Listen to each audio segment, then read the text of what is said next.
We're ready to start our joint meeting of the City Council, successor agency to the Redevelopment Agency, Public Finance Authority, Public Utility Authority, Housing Authority, the Perris Joint Powers Authority, and the Perris Community Economic Development Corporation of the City of Perris. This Tuesday, August 13th at 6:33 p.m. Madam Clerk, can we have a roll call, please? Mayor Pro Tem Magana. Here. Councilmember Corona. Here. Councilmember Rabb. Here. Councilmember Rogers. Here. Mayor Vargas. Here, thank you. Item 4 is our invocation, which will be led by Pastor Nolan Turnage from the Grove Community Church. And then if you'd all stand for that, and then remain standing for our Pledge of Allegiance, which will be led by Mayor Pro Tem Magana. Let us pray. Father, we come before you tonight grateful and thankful for this opportunity to be here. We pray now that as we conduct business related to this city, that you would give wisdom, guidance, and direction. Be with our mayor, and the council, and all the entities that are represented tonight. In Jesus' name, amen. Amen. Please join me as we salute our flag. I pledge allegiance To the flag of the United States of America and to the republic for which it stands, one nation, under God, indivisible, with liberty and justice for all.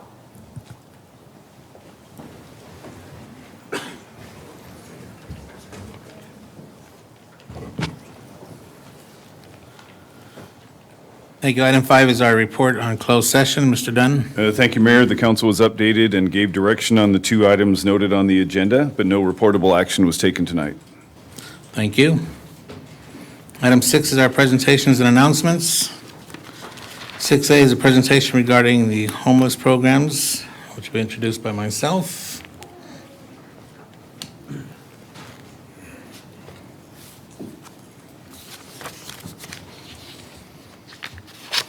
So as I indicated last meeting, we went late. We didn't get to this, but this was as a result of my attendance at the U.S. Conference of Mayors annual conference, and I focused my areas of classes and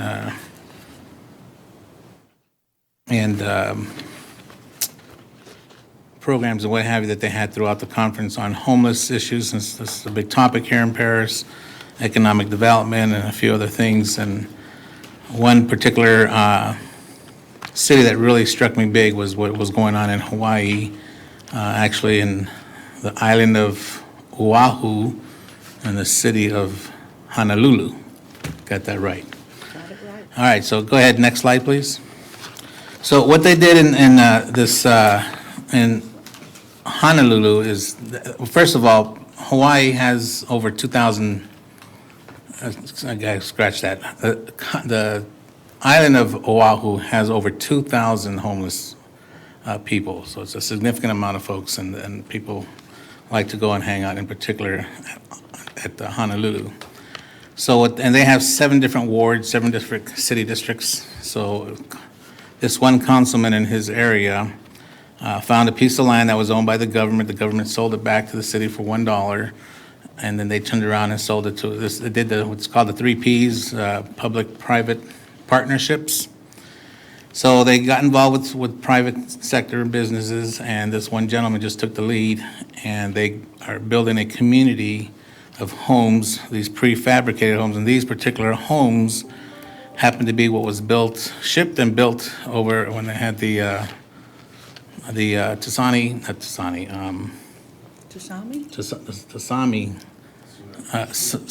Tsunami, we got it right 3 times.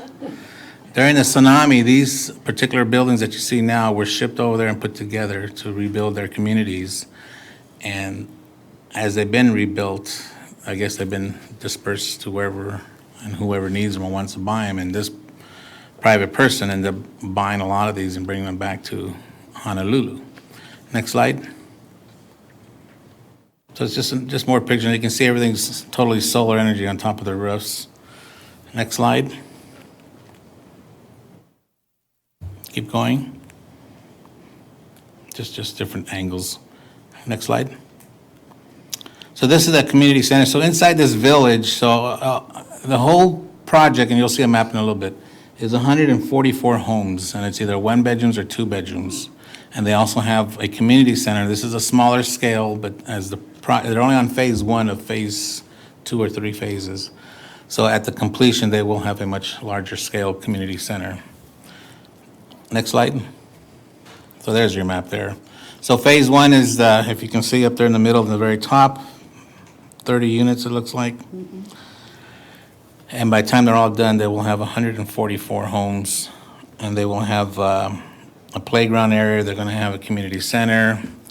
You'll see another slide in a minute.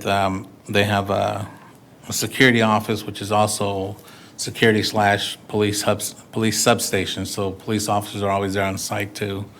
They even have a community store, but we'll continue on. But if you notice, this is a pretty nice area, and they all got beachfront property here, so it's a really nice location.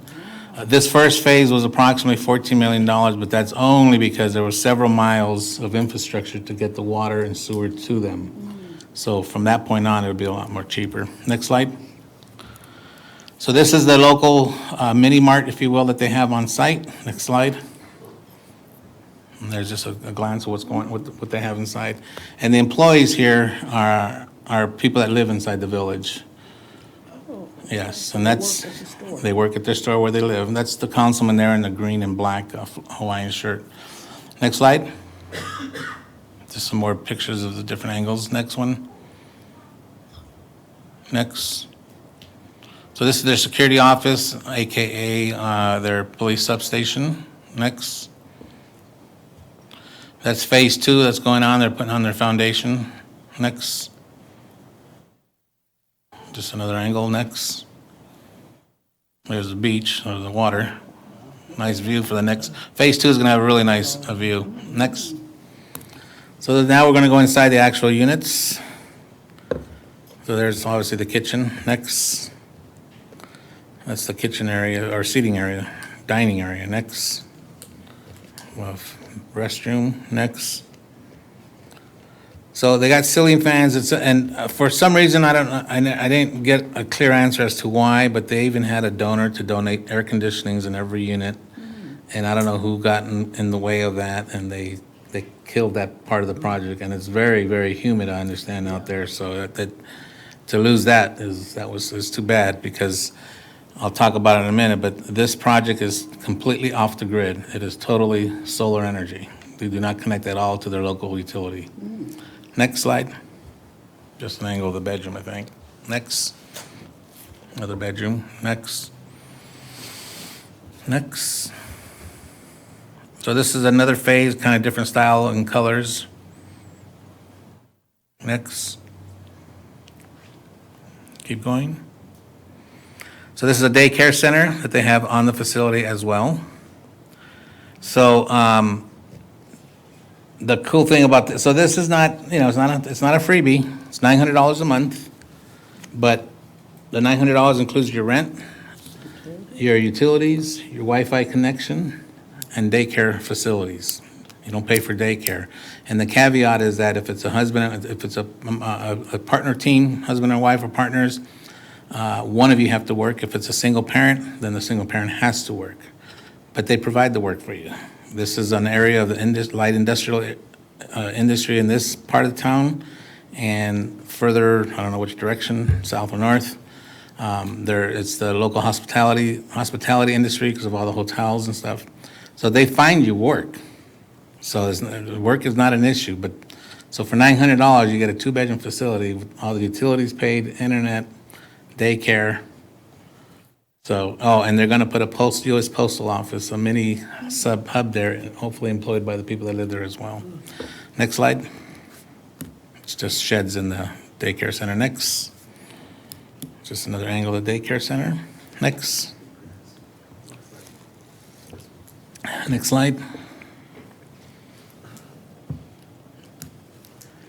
I was just showing that early Head Start program, right? Next. So that's it for that one. Just notes, 144 permanent. Oh, and by the way, this is permanent housing. This is not temporary. This is not transitional. This is permanent housing. It includes a mini mart, security, police substation, child care facility, community center, 1 or 2 bedrooms, and completely off the grid. totally solar, and it's a shame they didn't put air conditioners for those people, but. So this is I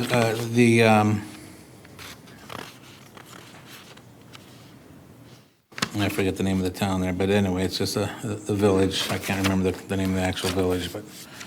Okay, we have one more slide.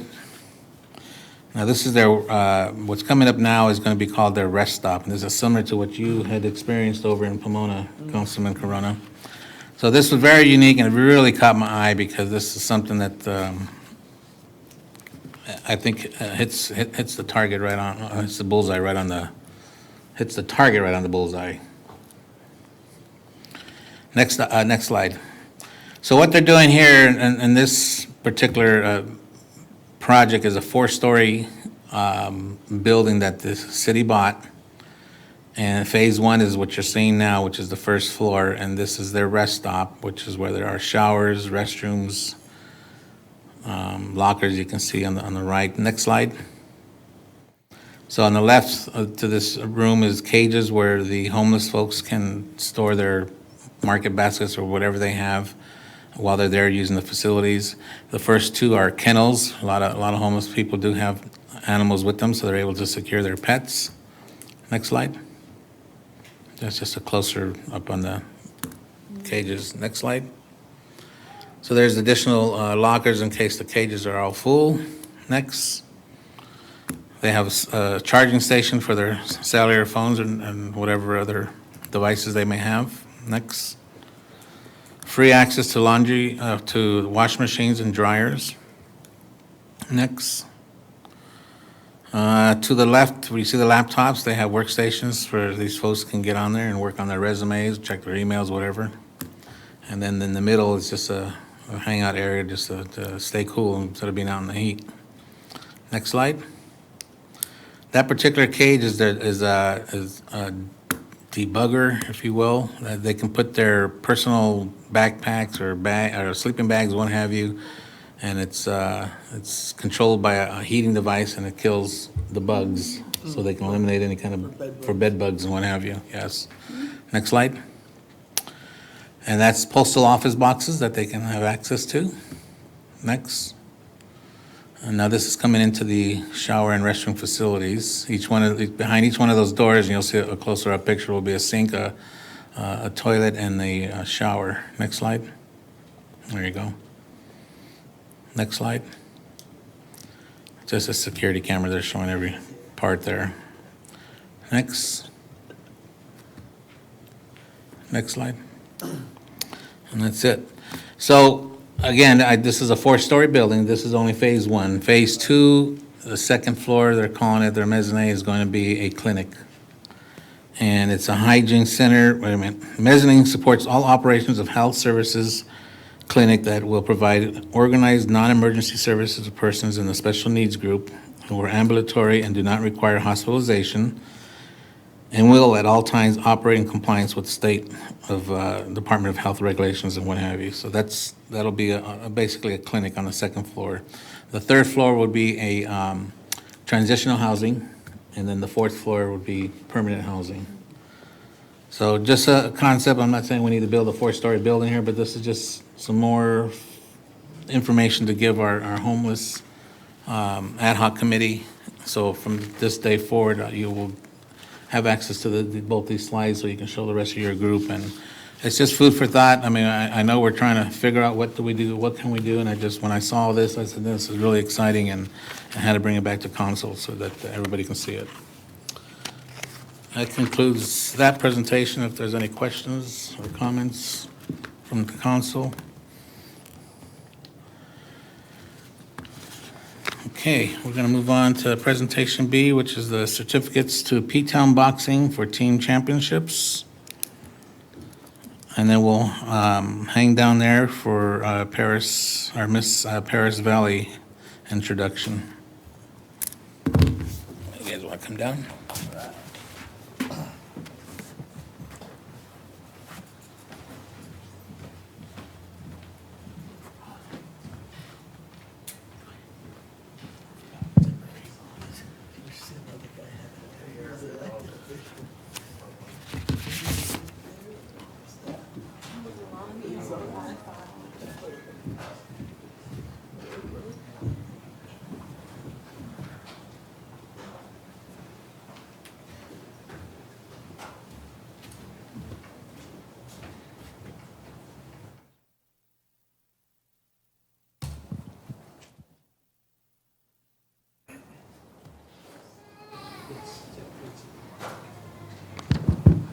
Everybody hear me good? I'll fix this one too. Okay, so if you're not familiar with City of Perris, we have, I hear a lot on social media and what have you. What is there to do in Paris? What is there to do? Where can my kid go? There are a lot of activities, and this particular activity is probably a hidden gem, and it's called P-Town Boxing. So just out of curiosity, everybody in the audience besides P-Town Boxing, how many of you folks have heard of P-Town Boxing? Not very many hands. So that's what I'm trying to say. So I did a visit, I don't know, last year I believe it was. Coach, where are you? So it was very exciting to see what they did, and he just recently contacted me and let me know how well they did in some championships, and you can see all these boys wearing their boxing medals. So I thought it was a very good idea to bring them all in and give them some certificates. So we're going to start with the individual champs. And this is for age group 9, 70-pound division. And this award goes to Jacob Vasquez.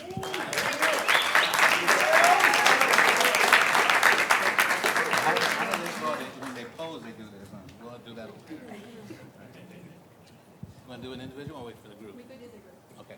Over there with the rest of the council.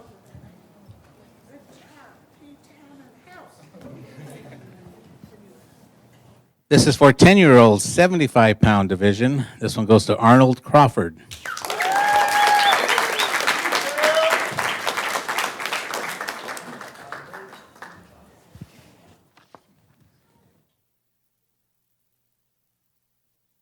And this is our 17-year-old heavyweight division, Alonzo Cisneros. Absent? Okay, he wasn't able to join us.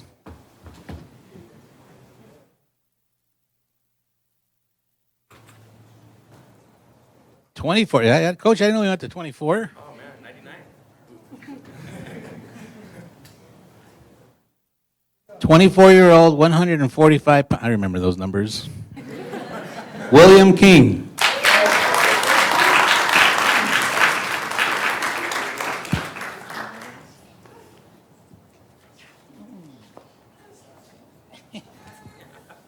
$26-year-old, 201. Now you're getting closer to me. 201-pound division. This guy's got to be big here.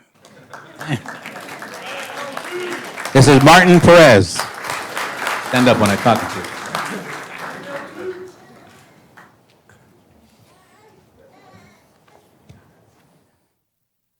So it's two things. You want to be with them when you're walking down an alley, or you don't want to be with them when you're walking by yourself. All right, 27 years old. My gosh. Ray Lopez, 141-pound division.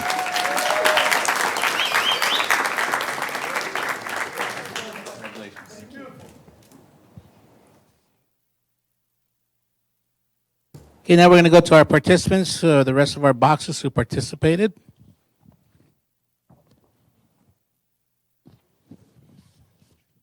And I'm going to read the language that'll go to the rest of these certificates. P-Town Boxing Academy fighter, their name, Southern California State Amateur Boxing Tournament. May be known that the mayor and the city council of the city of Perris hereby recognize and congratulate you and your team for winning the top team belt for the most wins and first place at the Southern California State Amateur Boxing Tournament. Your achievements, hard work, and dedication are to be commended. This first one goes to Bobby Castillo. Hi, everybody. Good job.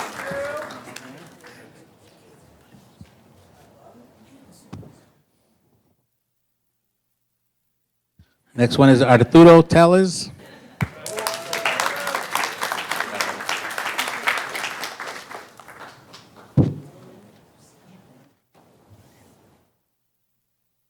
Jordan Vasquez.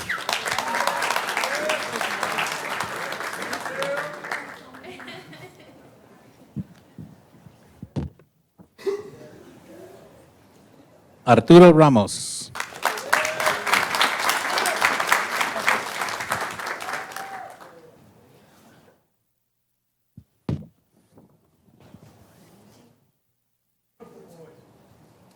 Angel Ochoa.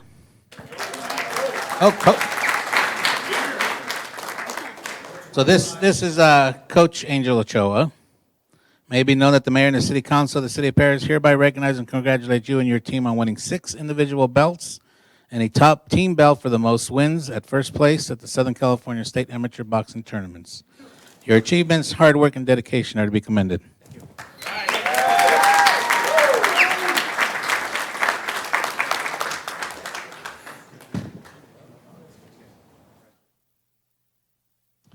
And we have Coach Angel Ochoa Jr.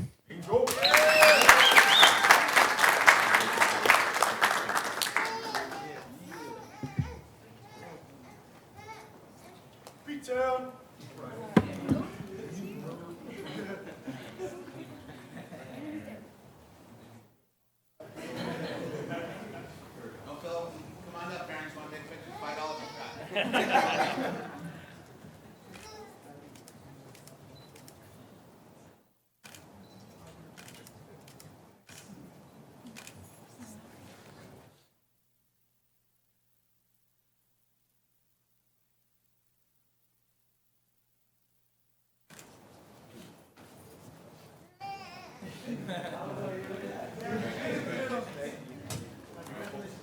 Thank you.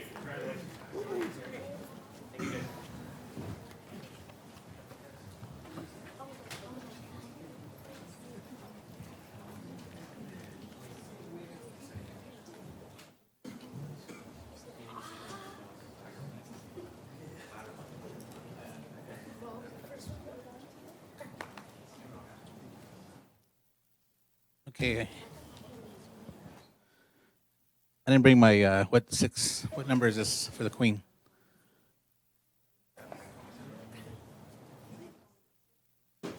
Okay, we're moving on to 6C, which is a presentation to Miss Teen Perris.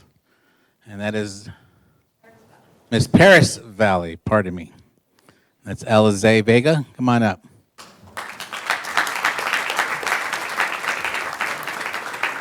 So a lot of you should recognize Miss Alize. She was our Teen Perris last year, and then our Perris Valley. I get mixed up between the teen and the. Unfortunately, due to some circumstance, she had to step down, and the pageant awarded Miss Alize to come back as our Miss Perris Valley for 2019. So we're acknowledging her again now. Congratulations.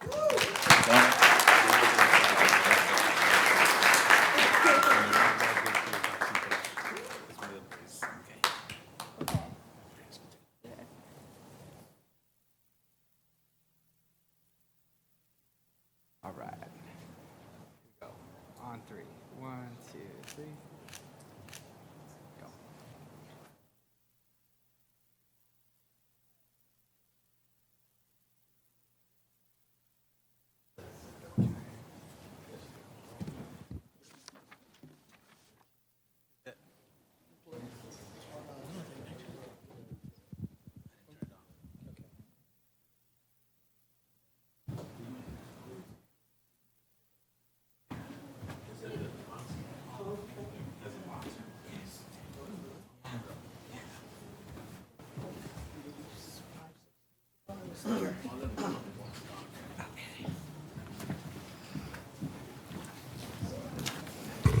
Coach, did you want to, Choi, did you want to come and say a few words?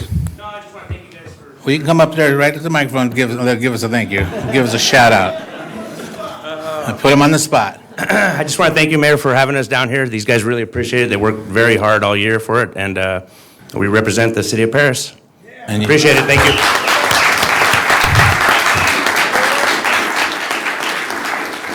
So, Councilwoman Rogers, who does this all up here on the dais, has been around a lot longer, just informed me that Coach Ochoa was inducted into the Boxing Hall of Fame a few years back. I didn't realize that. I don't think I even noticed that when I was visiting you, but congratulations on that achievement.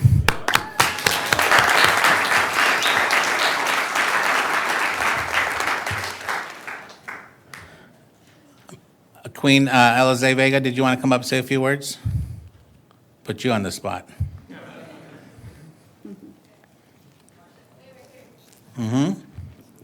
Front and center in front of the million people in Paris.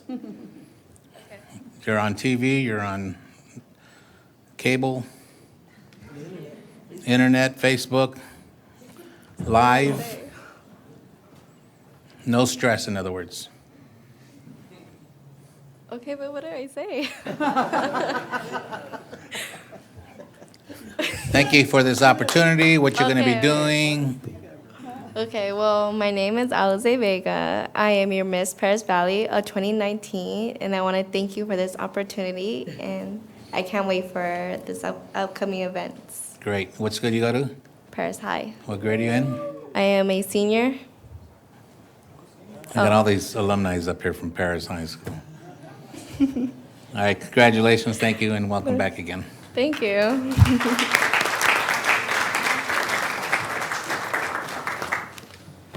Okay, moving on, that'll take us to item 6D, which is introduction of new employees, given by our city manager, Mr. Bermudez. Mr. Mayor, members of council, good evening. We have 8 new employees. All of them are familiar faces, but they've all been either hired permanently or promoted. So I'll start off with the Community Services Manager, Arsenio Ramirez, who will begin the introductions. Arsenio. Thank you. Good evening, Mayor Vargas, members of the council, city staff, and community members. I'm happy to be up here today to introduce to you, or reintroduce to many of you, an employee who's been with the city for quite a few years. She's worked her way up the recreational ranks, started off as a temp, became a part-time employee, then became a full-time recreation leader, and is now our recreation coordinator. She has many tasks, many duties within our city, within our department, and she is a valuable asset to our team. So without further ado, Crystal Drever.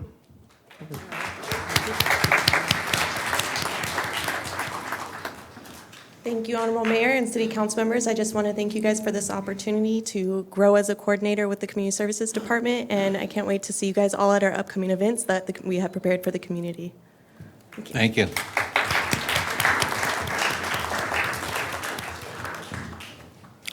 Next up, Mr. Mayor, we have Crystal Lopez from our Community Services Department also. Good evening, Mr. Mayor, City Council, and City staff. I'm really excited to introduce to you Mr. Emmanuel Marquez. He has been with the city for over a year now and currently oversees the activities at the Perris Green Sitting Farm, including yoga in the garden, so don't forget to join us Mondays at 6 p.m., as well as the maintenance and sustainability of our garden. Mr. Marquez graduated from the University of California, Riverside with his Bachelor of Science in Sustainability Studies and will be starting his graduate program at California Baptist University next month to work on his master's in public health. We are looking forward to Mr. Marquez joining our team and serving the Perris community.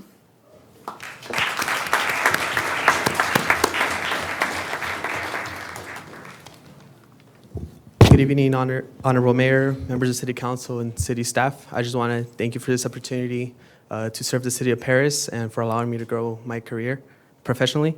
I look forward to contributing to a healthy and thriving community. Thank you. Thank you.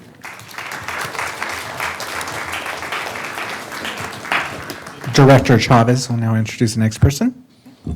Good evening, Honorable Mayor, members of the City Council. I would like to introduce our new administrative technician for the Community Services Department, and that's Angelic Trejo. Angelic began with the city as a temp staff and was quick to adapt to the office environment. Her administrative skills were recognized very early on as she made some recommendations to organize and streamline administrative processing. Staff appreciates her ongoing support, especially in the processing of invoices, where she normally submits approximately 40 invoices per month. So she's the guru or master of invoices, so she's been dubbed. She is an asset to the city, and we appreciate her positive work ethic. So now it's a pleasure to introduce Administrative Technician Angelic Trejo.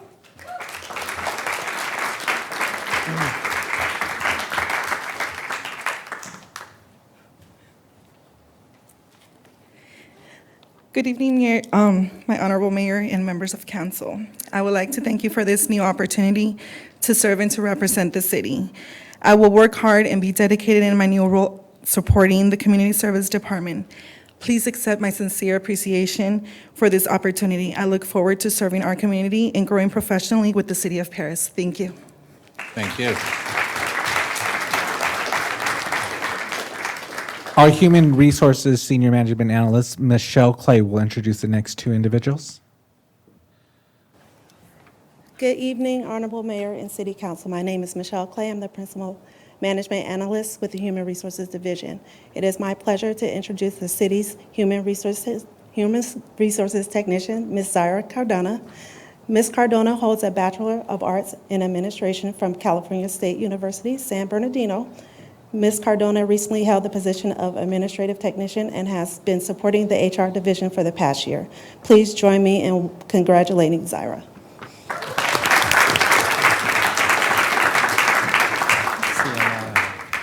Good evening, Honorable Mayor, council members, and management team. Thank you so much for the opportunity, and I'm grateful to be part of the City of Perris Human Resources and Risk Division and to serve the community as well. Thank you. Thank you.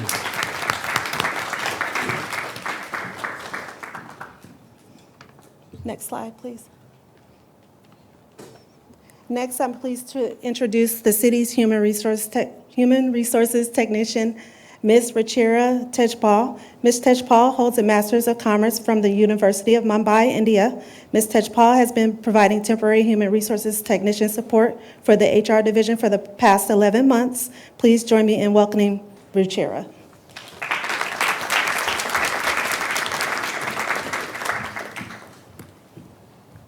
Thank you, Ms. Clay.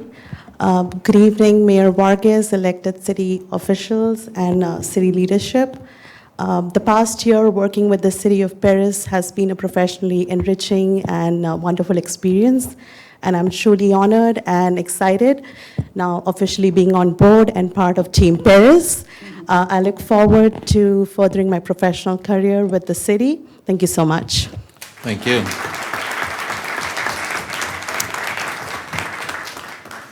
And next up is Director Hartwell.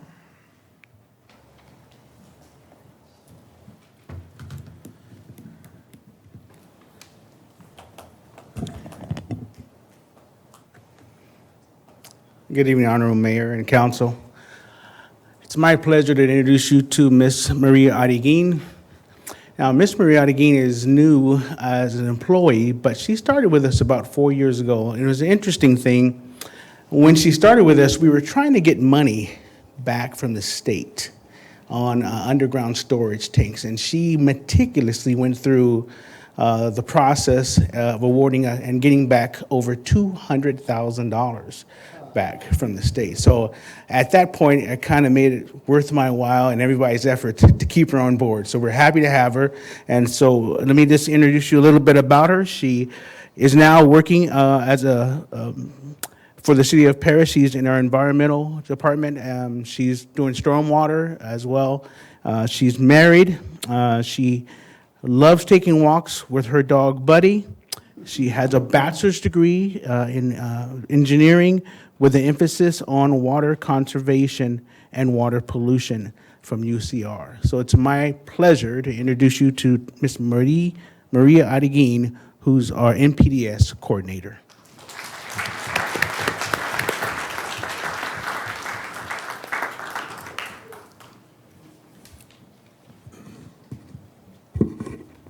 Good evening, Honorable Mayor, council members, city staff, and city residents. I would like to thank you for this opportunity. And I would like to, thank you. I would like to thank you for approving my position and giving me the opportunity to serve this wonderful city. I will use my engineering background and previous experiences and apply them towards the city's best interest. I look forward to the new challenges and opportunities of growth that this position will offer me. Thank you so much.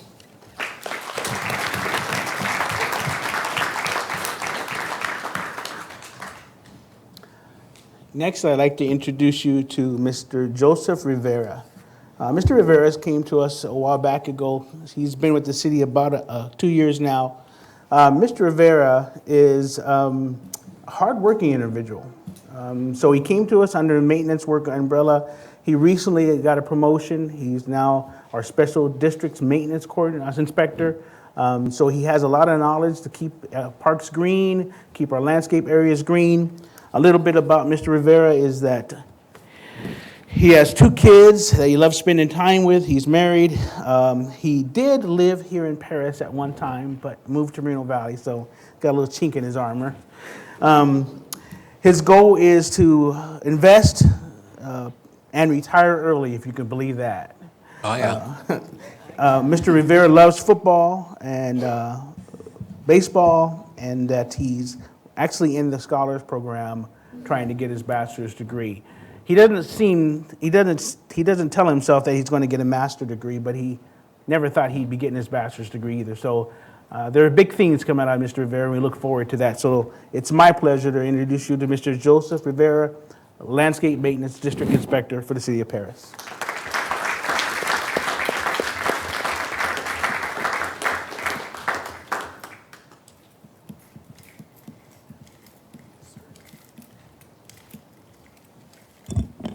Good evening, Mr. Mayor, council members, Mr. City Manager. I just want to thank you guys for the opportunity approving this position. I'm looking forward to beautifying the city, keeping it green, and giving the residents something to look at when they're in the city and visitors coming as well. So again, I want to thank you guys for this position. We're going to hold you to that, what you said, making the city beautiful, buddy. No. Joseph, come back here. You're not done yet.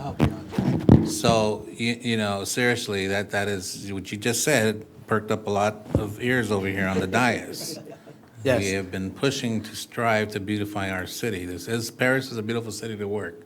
Yes, So I hearing agree. you say that, we're going to hold you to that. But no stress on your probation or anything, but. I'm fine. I'm very confident. Do you walk around so. with the tie on too out in the field? No, it's too hot. Way too hot. All right, good. Thank you. All right, thank you guys. Mr. Mayor, I want to add on Joseph. He is one of the Paris scholars. He's the first one to graduate through the initial 2-year. There's a citizen that's graduating and Joseph, and those so far are the 2 furthest advanced in Awesome. the scholars. So congratulations, Congratulations. Joseph.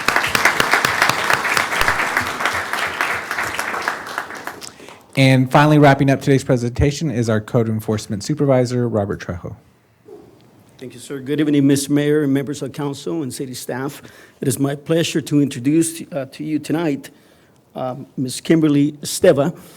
Kimberly is not a stranger to our city. She was actually hired here as a temporary scanning clerk back in 2014, and she quickly excelled in her position, and she became the lead scanning clerk in 2015. And when our city opened up the doors for our in-house code enforcement division, Kimberly went through the process and excelled in becoming the code enforcement administrative clerk. So she's been dealing and working for the public for the last 2-3 years until our recent hiring went through for the code enforcement position, and she excelled in that process as well. And I introduce to you our newest code enforcement officer, Ms. Kimberly Esteva. Just a little bit about herself. She is certified as a PC 832, which means as Penal Code 832, and gives us the authority to cite when we're out dealing with violators, as well as she is certified in the KCO Module 1 and 2. KCO it stands for California Association of Code Enforcement Officers. So without further ado, I present to you our newest Code Enforcement Officer 1, Ms. Kimberly Esteva.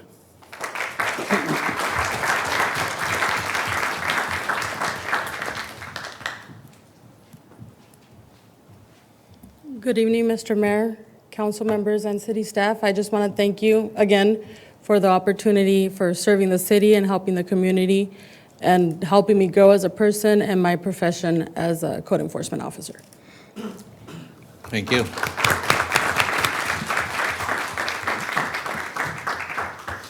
Mr. Mayor and members of council, thank you. That concludes today's presentations on new employees. Yeah, we got to add one more to put someone on the spot. Mr. Isaac Young, and this will be introduced by Mr. Dunn, our. Yeah, he didn't know I was going to counsel. do this, but Isaac has been serving as a summer clerk in our office. He's finished his second year of law school. He's been out here because he graduated from Rancho Verde High School and also UC Riverside. And so I don't know if you want to get up and serve your last test as in Come a on up, summer Isaac. clerkship. He's been going around to all of our various cities, attending different meetings, and so he definitely had to come out here to the home area where he still has family. Good thing the P-Town folks left. Well, yeah, this is definitely a shock. Didn't expect to be put in the spotlight here. Yeah, it's definitely a privilege and an honor to come back, to a place very nearby where I grew up, spent a lot of my life. And honestly, I really like these city council meetings as opposed to the other cities. But it's also because, not only because it's home, but because it seems like you all take a lot of heart in what you do, and I really respect that. Especially just seeing how you hire your employees, like there's even decent dialogue about what they're doing, what their background is, and I like that you guys have it published on screen for everybody to see. So, thank you for having me, and thank you for the introduction. You're welcome. He's off to finish his last year of law school, so wish him luck. Good luck.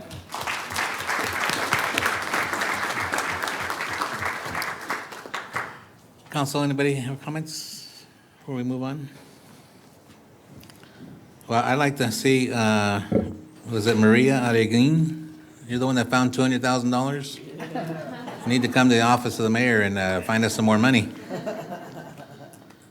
Code enforcement officer, it's, first of all, we need to get a staff report. I'm speaking on behalf of the council. I think it's very interesting to hear how many of our employees have bachelor's degrees and masters and what have you. It'd be just interesting to see the number of all our folks that we have we have a lot of high quality people working in the city, which is nice.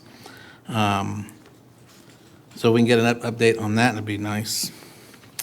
Okay, that's it for item 6. Item 7 is approval of minutes. 7A is consideration to approve the minutes to the regular meeting held on July 30th, 2019 of the City Council. I have a motion by Councilwoman Rogers, second by Councilman Rabb. Call the vote, please. 5-0, motion approved. Thank you.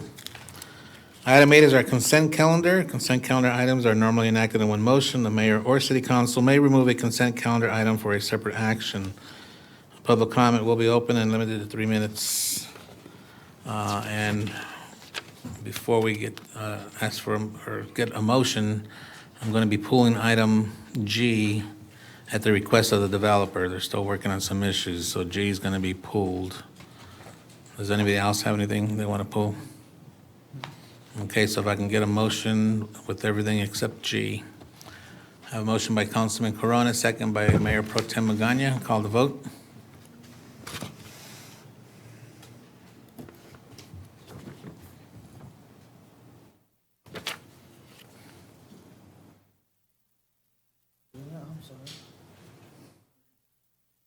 Five zero, motion approved. Thank you. Item 9 is our public hearings. We have no public hearings. Item 10 is business items. And 10A is a consideration to approve the 2019-2020 and the 2020-21 two-year budget. And this will be introduced by our interim finance director, Mr. Carr. Good evening, Mr. Mayor, members of the council. I'm very pleased to be here this evening to talk about the city's 2019, 2020, and 2020-21 budget. And what I'd like to cover this evening is some of the budget principles that went into the development of this budget. So I'll start with that to kind of set the foundation for the budget, and then get into the general fund, where I'll spend most of my time this evening, talking about revenues and expenditures, and then move into general fund reserves. And after talking about that, I'd like to talk a little bit about sustainability, and in particular the CalPERS pension option, and then some of the other strategies. I'll touch on those. Go into some of the other funds, and then talk about capital, and then present recommendations. So in terms of the principles that went into developing this budget, one of the things that we looked at really closely is coming up with reasonably conservative estimates. And just about every number in the budget is an estimate. but we wanted to come up with reasonably conservative estimates because we didn't want to be too conservative because then we're ending up cutting or struggling to balance the budget unnecessarily. So we wanted a budget that was very grounded in reality, and I believe that that's what's being presented here this evening. We're going to talk about sustainability. I believe the budget that's before you this evening is very healthy, very strong for the next 2 years. So I want to talk about some strategies to carry that strength out even for a longer time frame. The budget before you this evening is structurally balanced. So we didn't use one-time revenues to balance the budget or defer maintenance or use accounting gimmicks. It's actually truly budgeted. Reserves have been an important part of the budget in Perris for about the last 15 years since the reserve policy was adopted. It's served the city well, I think, because during good times, the city put money into reserves, and when times got tough, the money was there to take out to balance the budget. So I want to talk about reserves within the context of the budget and how it fits into this budget. And then the final item has to do with transparency in terms of the budget numbers. And what you have this evening is a number of spreadsheets that show the appropriation levels. And that's probably the most important part of the budget because it allows the city to operate. But a true budget is really a strategic policy document. And it's not just numbers. It talks about where the city's been, where it's going. And we're not quite there yet, but we're ready to make that step and produce an actual budget document. We've got the software to do that. And so I would expect by mid-year next year, we will have a true budget document as opposed to the appropriation document that you're approving this evening. So that is the principles that we used to build this budget. I'd like to talk next about the general fund and move into general fund revenue. In developing the budget, it's a matter of estimating revenues and expenditures. And revenues are the tough one because expenditures, you have a large degree of control over what you spend. But revenues, a lot of that is beyond our control, and so it's a little bit harder to project those. But it's very important, because if you underproject, you end up cutting, and if you overproject, you've made a mistake the other way. So what I did, and we looked at each individual item, revenue item, in detail, and I'll go through those in a moment, but I also wanted to just take a historical perspective on the city's general fund revenue. And I thought it was interesting that in the year 2000, the general fund revenue was $11.2 million. And by 2018, it had grown to $46.1 million. So very substantial growth during that 19-year period. And if you apply a compound growth rate to that, city revenues grew at a compound basis of over 8% a year, which is really just phenomenal. Now, revenue really went up in 17-18, which we'll see in the graph in a moment. So if I take that year out and look at the compound growth rate, it's 6.55%, which is still very good growth over that period. Now, if revenue grew at 6.55 or 8.919% every year, revenue would be very easy to project. We would just put it on a nice smooth graph like this, and then we'd go to the next year and we'd have a revenue figure. Unfortunately, real life is a little bit different, and this is what the city's revenue actually looks like over that 19-year period. And what I found interesting in this, and I'm going to talk about it a little bit later in more detail, is you see the revenue peaked in 2006, 2007, and then we went into the recession, and it took 10 years before we were back to those levels again. So it didn't get back to 2007 levels until 2017. So that's overall revenue.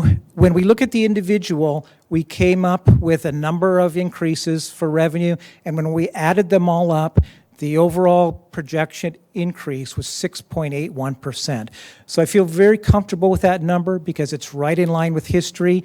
I think it's a good representation of what the city can expect to have happen next year. So moving on into the individual items. This is the major revenue items in the general fund. And the first column of numbers is the amended budget, And then the second column of numbers is the proposed budget, which is the important column, proposed for 1920, the percentage change, and then 2021 budget. So going through some of the highlights of this, property taxes, we're expecting to go up 6.2% from last year's budget. And to me, that seemed like a big number. And it is a little bit misleading because the amended budget was a little bit low in 18-19. So if we look at what we actually collected this year and compare that to what we're projecting next year, it's more like 3.6%, which I think is a very doable number.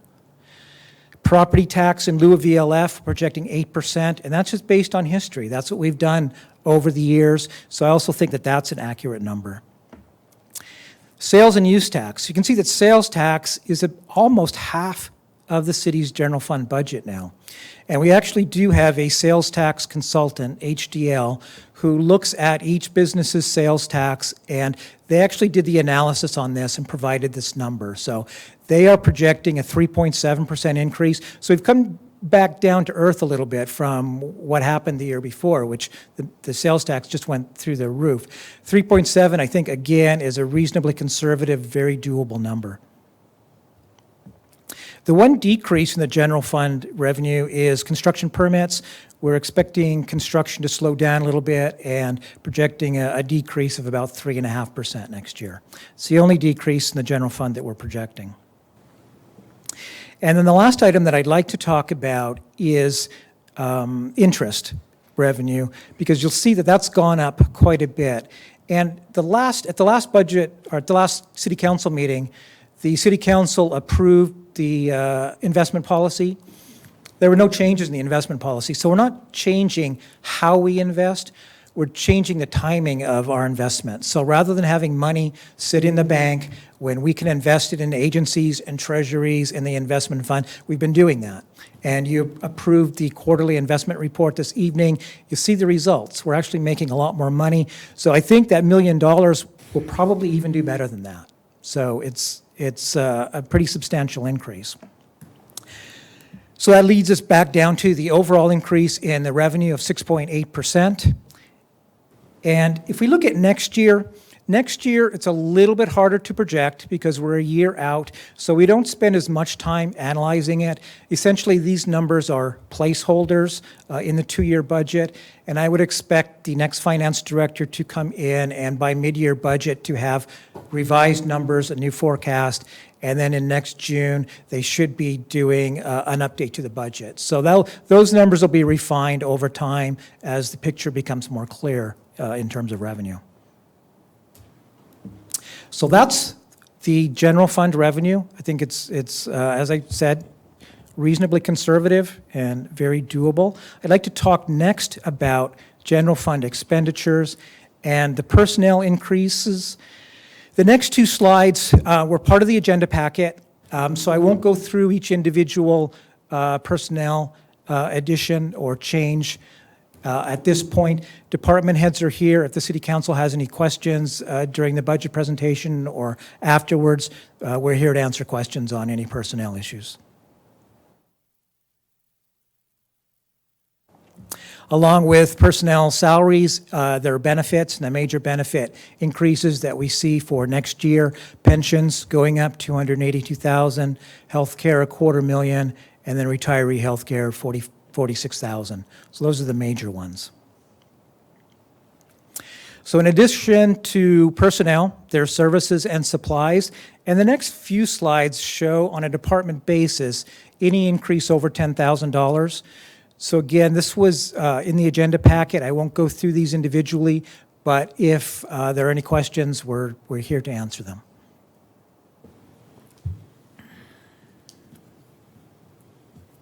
So if we look at expenditures by department, we are projecting a little over $49 million in the general fund operating expenditures, and then going to $50 million in 2021. And looking a little bit more visually, here's what it looks like That's nice. on a visual basis. And you'll see that public safety, police, and fire is about 50% of the city's budget, followed by public works at 16.4, community services 6.8, and then the remaining slices of the pie total about 25, 26%. So if we pull it together, we've talked about revenues, we've talked about expenditures. If we pull this all together, I'll direct your attention down to the bottom number. We see that we have a small surplus. And I think given the fact that we're adding the positions that you saw earlier in the slide, we're adding a number of operating expenditures, and we're adding capital. We're spending $1.2 million in capital that I'll talk about in a few minutes. I think given that we're adding all that, the balancing the budget is very commendable, very notable. So I think it's a good budget in terms of the general fund. Surplus $169,000. Moving to next year, we see a little bit more of a surplus. Again, these numbers will be refined as time goes by, but as a placeholder, we're projecting about $1.38 million as a surplus next year, or 2021. Reserves. We estimate that the beginning balance of reserves as of July 1 of this year, $36.73 million. Now, of that $36.73, there are some designated reserves, and these designations were set up back in about 2005, and they were for vehicle replacement and disaster preparedness and facilities, and there was a contingency, and they've never been used. And the council can remove those designations at any time. So essentially, this is unrestricted free money, the $7.7 million, although in the financial statements, it's classified as designated reserves. The next number, $8.52 million, this is money that the general fund has lent to the water funds. So if the water fund gets sold and it's in the process of being sold, then the proceeds, part of the proceeds would go back as cash into the reserves. But right now, this part of the reserves is being held as a loan from the water fund. And then the net available reserves are $20.51 million. So if we look at this in context of the reserve policy, we saw that we're projecting about $169,000, $170,000 surplus this year, $1.38 next year. So our estimated ending reserve balance in 2 years is going to be a little over $38 million. Applying the 35% reserve balance to our operating budget shows that we should have a reserve balance of $17.73 million this year and $18 million next year. You can see by comparing the numbers that we're way over on reserves. So reserves are very healthy, well over the 35%.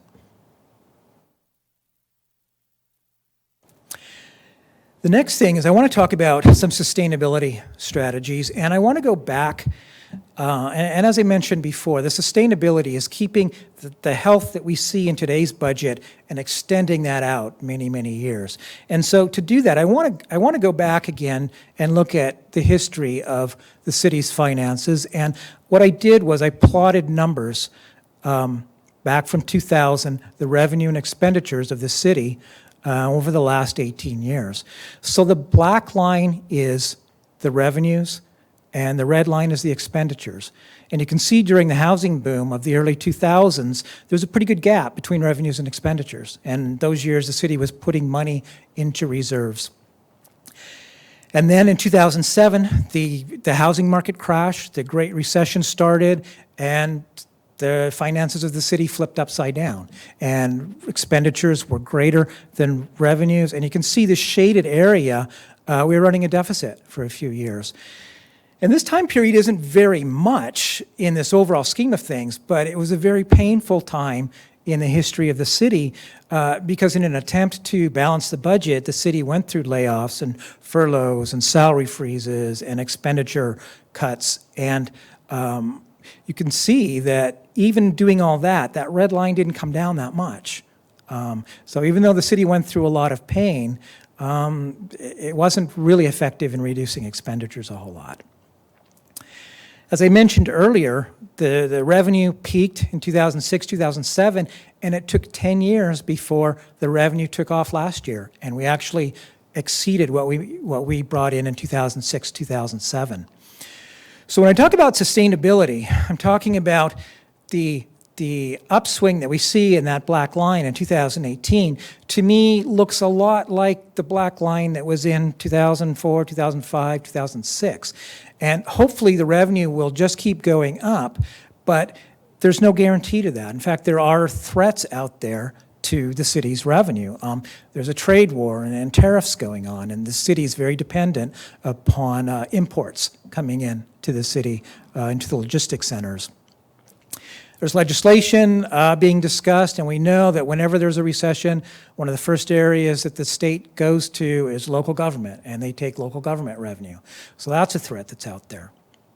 A lot of economists are predicting a recession. I saw that the interest rate yield curve is almost inverted, which is almost a guarantee of a recession in the future. So it's very likely that this black line will turn down.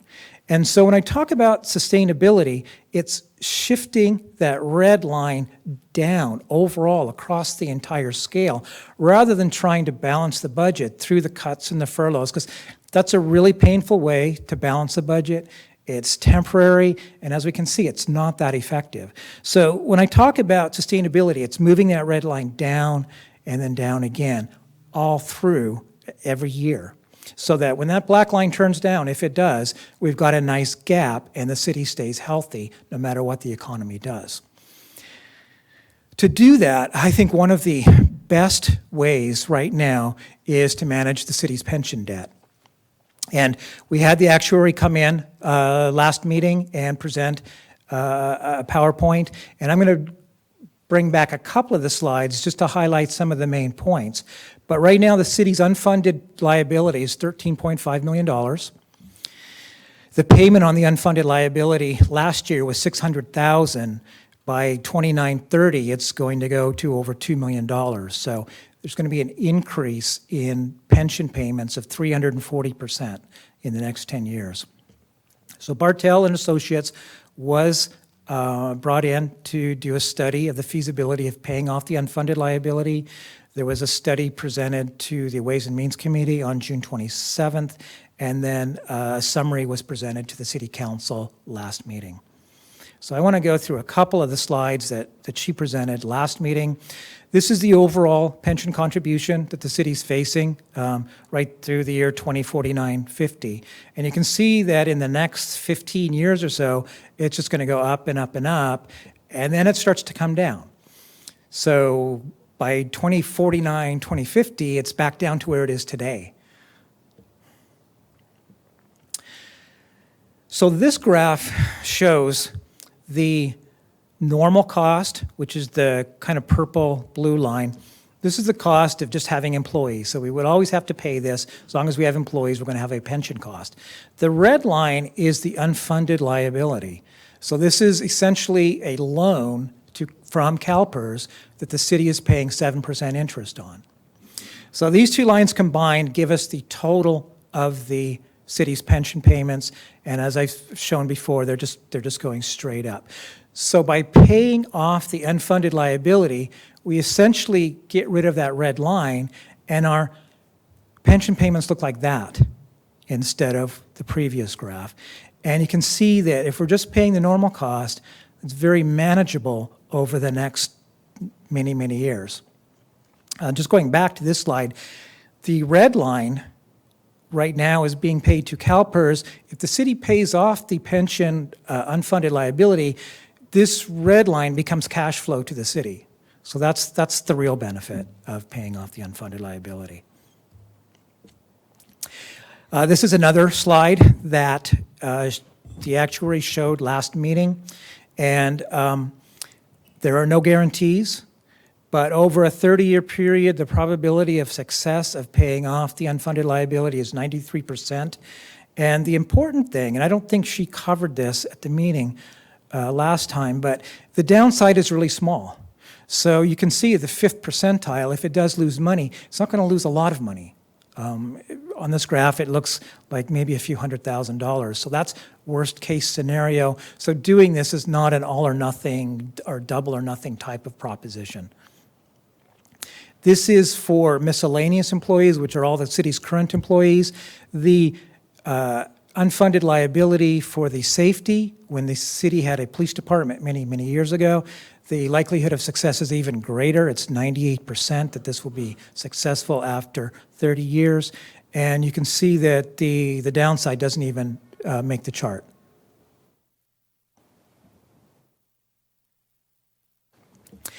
So in terms of staff's recommendation this evening, the recommendation is going to be to pay off the pension from the city's reserves. And this pie chart shows you visually what that would look like.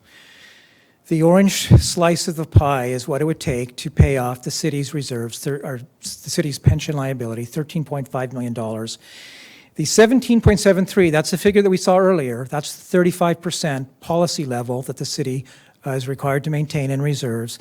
And then in addition to that, there's another $5.67 million on top of that. So that's 11.2% plus the 35%. If the city pays off the unfunded liability, there's still 46% left in reserves. So essentially, it's taking the reserves, keeping 46%, and then putting the rest of the money to work for the city, paying off a 7% debt, and then realizing cash flow back into the general fund. So that's the pension recommendation. I just want to touch on a couple of other sustainability strategies, and these I do not have a proposal tonight, but I think there's something that should be considered in the coming year through the Ways and Means Committee and then back to the council. The city also pays retiree health care, and this is the OPEB. Right now, it's about $500,000 a year, and that also is going to go up within 20 years to $1 million a year, OPEB. One of the things, let me go back. The OPEB is pay-as-you-go. So every year, the city determines what it needs to cover retiree health care, and then it pays it. So there's no interest component like there is with the pension, and so that's why I'm not recommending that the city pay that off, because it doesn't make as much sense. With CalPERS, we're eliminating a 7% debt. OPEB is pay-as-you-go. But what the city can do is set up what's called a Section 115 trust. And money goes into this trust, and then it becomes restricted to pay pension or retiree health care. In exchange for that restriction, the city is allowed to invest in higher yield securities, so it will earn more money than just in its general fund. Because as you know, in the general fund, we're fairly limited to very conservative, very low yielding investments. Once it goes in the trust, we can invest a little bit more liberally and earn a higher return. The goal is that as that trust goes, eventually the interest covers the OPEB, and so that takes that expenditure out of the general fund as well. How does the money get into the OPEB trust? Well, we saw that once we pay off the pension unfunded liability, we're going to start generating all this cash into the general fund. That was the red line on that graph that I showed earlier. And that cash can go back into reserves, or it can fund new programs, or it can go into the OPEB trust and watch that grow, and then eventually retiree health care is paid as well. As I say, I don't have a specific proposal for that, but I really believe it's something that's worth looking at in the future. The second item that I want to talk about in terms of other sustainability strategies has to do with vehicle replacement and facilities replacement. The cities also pay as you go on these two items. So when we need vehicles, we just look in the budget and we find the money and then we pay the vehicles. And we're buying 10 vehicles from the general fund. This year we're also funding some pretty extensive capital expenditures. When times are good, that's usually not a problem, but when times are bad, finding money for 10 vehicles might be a little bit more difficult. It might not even be possible. So what the city can do is look at the long-term needs for vehicles and then each year set aside money into reserves so that when it comes time to buy, you just pull it out of that reserve and you're not looking within the budget every year to fund these things. So again, that's another thing that I think is worth looking at in the future. That's the general fund. I want to just briefly cover other funds. Special revenue funds, this is where revenue is restricted to a specific purpose. A city has a number of special revenue funds. Most of them are related to assessments and levies, CFDs and assessment districts, or capital expenditures, so gas tax, Measure A, RBBD. The City Council approved the CIP at the mid-year budget. You've approved levies over the last 2 meetings. So I won't cover these other than to say that the numbers are in the budget and they have come to the City Council before in previous meetings. Enterprise funds, unfortunately, nothing really new here. And I think most of what I've presented so far in the city's budget has been really good news. The enterprise funds are historically a problem for the city, in particular, the water system. And you can see that over the next 2 years, both the 2 water systems and the sewer systems were projecting operating losses. When I looked at the balance sheet for last year, the 2 water systems have liabilities, debt of $9.5 million, and they had cash of $144,000. These systems are just really insolvent, and the city is in the process of selling them. If without that sale, these would just be dependent upon the general fund, and they would just take more and more money each year. Community Economic Development Corporation, this is a fund balance account, so there's a specific fund balance. You can see it generates a little bit of revenue, but this is in existence until that fund balance is spent, and you can see the projects that are listed totaling about $2.9 million. Capital improvement, as I mentioned, the City Council approved the CIP at the mid-year. These are the new projects that are in this budget. And I mentioned that in addition to funding personnel increases and operating increases, the city's also funding $1.279 million of capital. A good portion of that is the automatic license plate reader cameras. There's some roof replacements, building improvements also being funded from the general fund, and then additional money going to the IT studio conversion, also coming from the general fund. The other items on this list are coming from other funds. The big one there is the fire engine replacement that will eventually be paid for out of fire diff. So recommendations this evening are to adopt the 2019-2020 and the 2021 2-year budget as presented, and then to authorize the payoff of the CalPERS pension liability from general fund reserves. And with that, Mr. Mayor, that concludes my staff report, and I would be happy to take any questions. Thank you. That was an excellent report. I'll see if in a second here if anybody's on the queue that has any questions.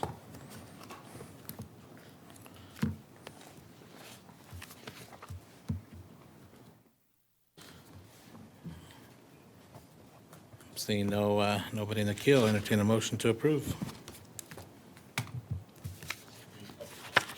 Oh, public comment, I'm sorry. Trying to find my agenda. Okay, Madam Clerk, let's open up public comment. Do you have any public requests to speak? No, sir. Is there anybody at this time in the audience wishing to speak on this particular item? Very good. We'll close public comment, and now I'll entertain a motion to approve. Speakers now. Well, now I got speakers listed. Councilman Rogers, you're up. I want to thank Mr. Carr for an excellent presentation. Thank you, Malcolm. I want to thank Mr. Carr for an excellent presentation. I remember the days when we went through the recession and how we survived by setting that surplus. That was absolutely a godsend for this city to survive. While many cities were going through difficulties, we were always ready and willing to make some hard cuts, but to make our expenses. I'm a little leery of the current economic climate. I think within the next year we will see a possibility of another recession. But given that, I think our reserves are very healthy. We've worked very hard to maintain and increase them from various fiscal solvent methods. And I'm also the representative on WRCOG for the city, and I serve on the Admin and Finance Committee. And we've had several discussions from several of the jurisdictions in Western Riverside County about pension liability, prepaying the pension. And so many cities wish they were in the position that Perris is. And I think in this area that we would continue to be the leader in that area by prepaying it, still maintaining the healthy reserves in case we do have to encounter another recession in the upcoming year or 2 years out. I think by saving 7% interest and by freeing that payment of over $600,000 a year for this year and the projected for over $1 million for next year, that frees up additional revenue that we could look into some of those other recommendations that you made. We have an obligation to the retirees to make sure that their pensions are paid. So that gives us the additional funds to do that. I'm very pleased with the budget. I know a lot of work went into it, and I think it's an excellent budget for the time that we're in right now, and I truly support it. And I want to commend you again for doing an excellent job. I remember when Ron first came to the city, we were lacking in investments. And within the first 6 months or so that Ron was on board as our finance director, he found ways to invest our revenue in so many different safe, restricted funds that we received so much in interest that we were in shock that we hadn't done that all throughout the previous years. So he's always looking for ways to increase our revenue and continues to do so. And you've got a good finance team, so thank you. Councilman Rab? Yes, I'd like to echo Councilwoman Rogers' sentiments regarding Mr. Carr and working on the budget. I'd like to thank you for taking time out of your busy schedule to address some of the questions I had. I agree with Councilwoman Rogers. I do believe in the next year or two we will be in a recession. I don't believe it will be as extensive or as impactful as the 2008 recession, but I think it's important that we communicate with the upcoming financial director, with staff, with council, with future council members that come 2020, 2021, we will have to make cuts. We will have to be really cognizant of our revenue sources and our expenditures moving forward. But I do believe at this time, a time of increased revenue due to the point of sale increase from Wayfair, from Home Depot, I think we're in a good position. However, with an upcoming anticipated recession, that means fewer people buying things from point of sale, fewer people buying things from Wayfair, Home Depot, fewer homes being built, less revenue. We will have to make those painful decisions in a year or two. But right now, I'd like to commend staff for getting us a small surplus moving forward. And I think it's an excellent idea to pay off the unfunded pension debt to free up those future payments in 10 to 15 years. So once again, I'd like to commend staff for their hard work. Everyone, each of the department heads, all the city staff members for compiling this budget, and keep up the good work. Councilman Corona? Boy, oh, that's loud now. Okay, I'm gonna just kind of repeat a couple of things my colleagues said. They kind of took a lot of the words out of it. But with the funding the pension fund, the pension unfunded liabilities, I mean that is huge. For our city to do that. So, I've also had conversations with other cities, and they keep bringing that up. And for Perris to even be in a position to do that. So Los Angeles isn't doing it. San Francisco's not doing it. None of our neighboring cities are in a position to do that. Some, quote unquote wealthy cities like Newport Beach aren't doing it. So it's really big. So I think it's important that we publicize that. To allow all the other cities know that hey, in Perris they are very responsible with their finances.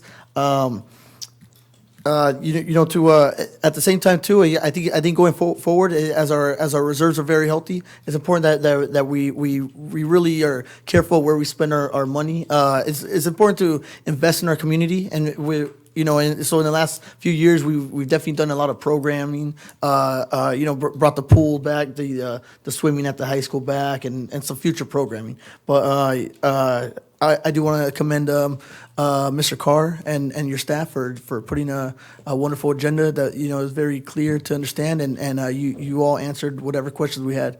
But yeah, so I just want to finish by saying thank you. Thank you. Mayor Pro Tem Magana? Thank you, Mayor. And thank you so much for the presentation and, of course, echoing what my colleagues said up here. So I messaged you over the weekend, and thank you so much for getting back to me on that. I noticed that on page 5, how we mentioned that it was overstated by about 315,000. I noticed that there was a few more hiccups with the formula on pages 17 and other further pages, so I just wanted to make sure those were on your radar. What had happened, and there are three columns. There's last year's budget and then the 2 future budgets. And what happened is when there was money in last year's budget, but not in the future year's budgets, then those rows got hidden. So when you look at them, it doesn't look like it adds up. So what we'll do before we publish the budget is we'll unhide all those rows so they will all add up. Perfect. Thank you so much. You're welcome. And then if you could elaborate more on the more comprehensive document that you said you would propose in the future?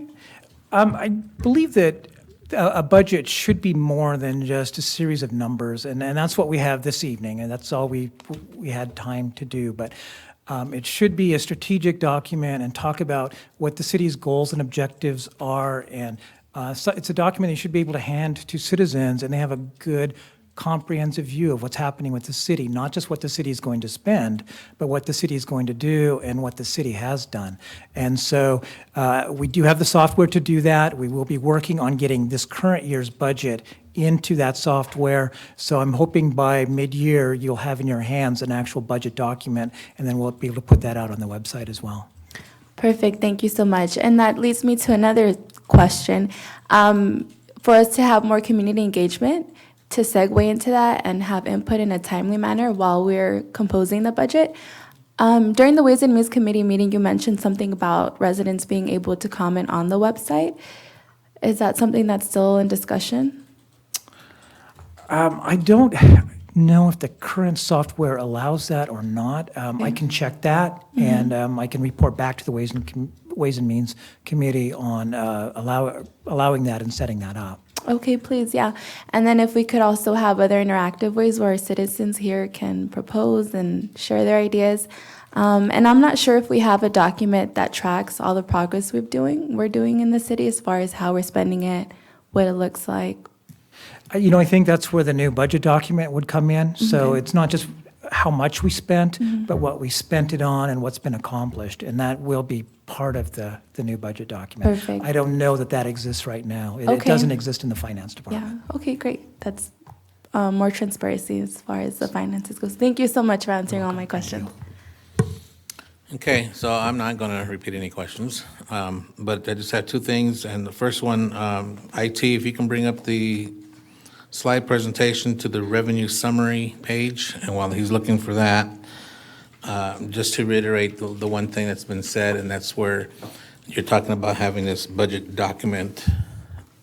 That's why it's a very good idea that we have a workshop when we do that, because that'll really help bridge that gap together with the new software and the ideas the council may have, staff, whatever, our constituents, what have you.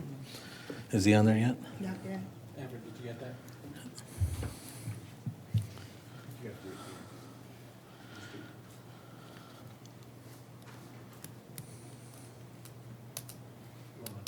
I think you're going to have to do it here.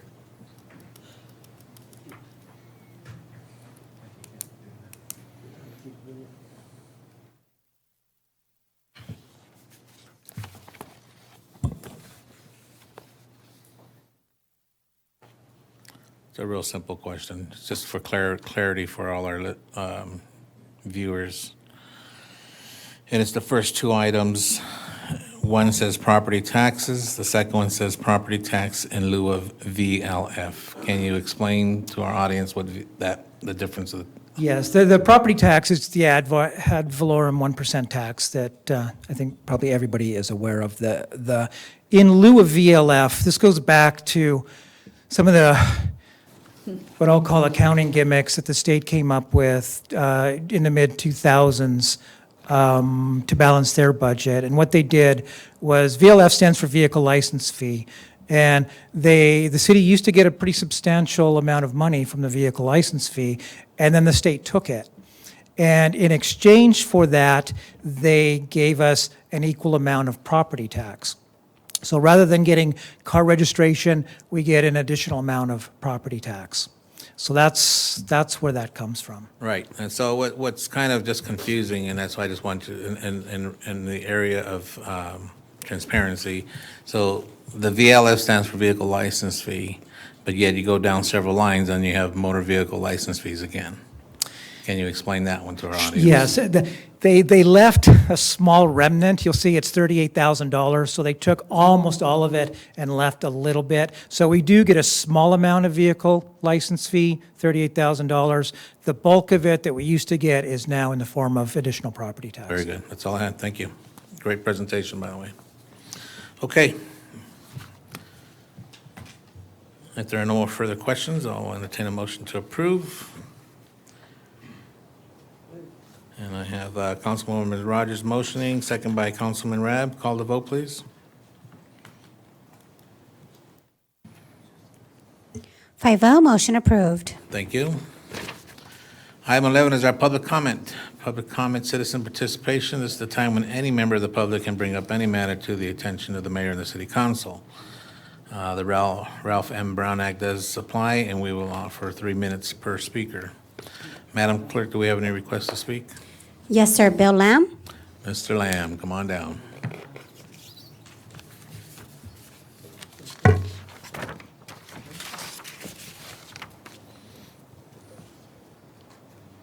Good evening, Mayor Vargas, members of the City Council. I'm Bill Lamb from the Southern California Railway Museum.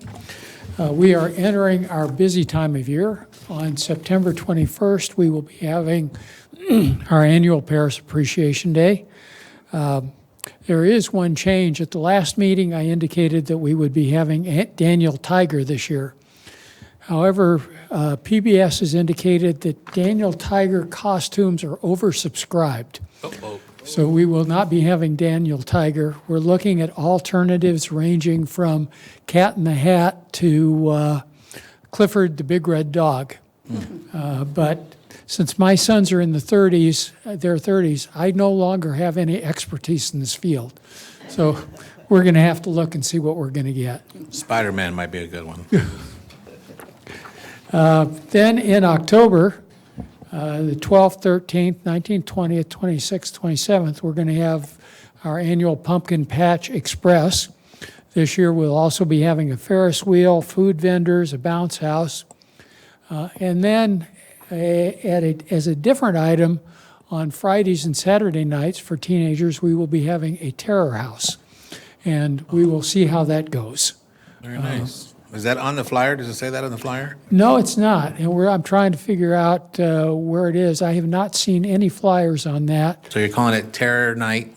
It'll be on Terror House. Terror House on Fridays and Saturday nights? Yes, sir. And we will be getting a flyer on that. Great. It doesn't do us any good to have an event and no publicity. Exactly. And then, as soon as that event over, we turn around and have our annual day out with Thomas. That will be the November 2nd, 3rd, 9th, 10th, and 11th. We will be having Thomas, we'll be having Percy, petting zoo, and other events, as well as the ability to buy all the Thomas toys you've ever wanted. And then we have 2 weeks off, and then we begin Polar Express. We don't have any flyers yet because Rail Events is the one responsible for Polar Express, and they have not officially announced it yet. As soon as they have the announcement, tickets will go on sale, and that will be from Friday after Thanksgiving to the week after Christmas. It will be a very busy time, and I'll get you more. So you're talking about every weekend? It will be 6 days a week. 6 days a week? Tuesday through Sunday. Wow. And we will be out getting additional information to you for your information. It'll be a busy time. It'll be something that we haven't done, and we want to minimize the impact on the community, but also want the publicity for Perris and for the museum. So, very good. Thank you very much. Thank you, Mr. Lamb. Michelle D. Mazel?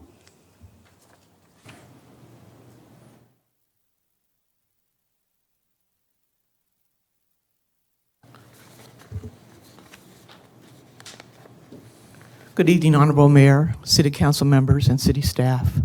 My name is Michelle Miller-Mazel, and I am one of the newest members of the Perris Elementary School District, one of the newest board members since December of 2018. I'll be on board into November of 2022, and I'm proud and honored to be representing my community in the needs of their children as we forge forward and prepare them for the future so that they can come forward and lead our community in the future.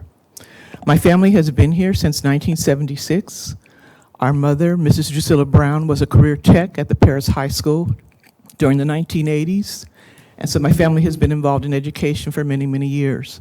My great-grandmother came to California from Texas. She was a teacher, and she came to California to continue her teaching career. I hope to work with the City Council in the future, along with my colleagues of the school board, as we work to improve and grow our city in the field of education. Thank you so much. Thank you. Thank you for coming down. Juliana Linock.